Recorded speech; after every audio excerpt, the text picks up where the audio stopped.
په ملک کې چې دا څومره زموږ ملک دی آزاد شوی دی او څومره د مشکلات دي تاسو نن ګورئ که نه نن ورځ کې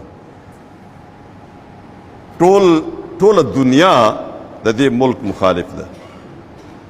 د دې دشمنان جوړ شوي دي د امریکې پوځونه دلته خواوشا پراته دي نو د دې ملک د خیر دپاره نه دي پراته او کلم چې د امریکې مدد اغستی شوی دی نو هغې موږ ته فایده نه ده راکړې نن سبا ماهرین تجزیه کوي او دا زموږ د سترګو د وړاندې د افغانستان جهاد زموږ د سترګو د وړاندې تیر شوی دی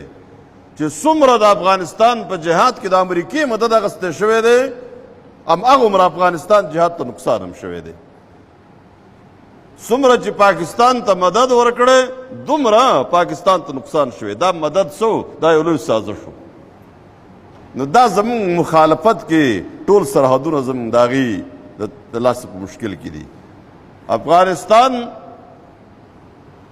چې دا څومره وخت تیر شو که نه د افغانستان د جهاد زمانه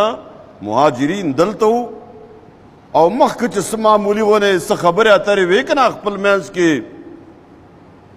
څه تربورولي وه څه دښمنۍ څه خبرې وې هغه ټولې ختمې شوې ځکه په لکونو افغانان دلته راغلل دې قوم پاکستانی ملت د انصارو کردار ادا کو او هغه ټول هر څه ورورولۍ کې بدل شو لیکن د امریکې د دوستۍ په نتیجه کې نن د مخکیني نه زیات پاکستان او افغانستان او ولس ټول د یو بل مخالف دی دا ځکه د یو سازش په نتیجه کې کم میلمه چې تا 10 کاله وساتو 40 کاله دې وساتو لیکن آخره کې په بېعزتۍ باندې ویستو نه به ستا دوست دی بیا نو زمونږ هغه ټوله دوستي هغه په سین ویوړه دا سرحد ټول غیر محفوظ دی هندوستان حمله شروع کړې ده نن هم جنگ روان دی زموږ په بارډر باندې دا ټول طرفونه او طاقتونه زیات دي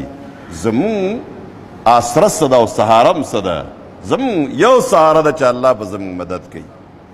او چې الله مدد وکړي دا یو طاقت هم موږ له شکست نشي راکولی نو موږ په ډول باجو باندې او په رقص و سرود باندې او په سودونو باندې او په رشوتونو په حرام خورۍ الله خپل ځان سره مخالف کو نو چې د الله سره د دشمني شروع شوه نو بل مددګار دی راته بیا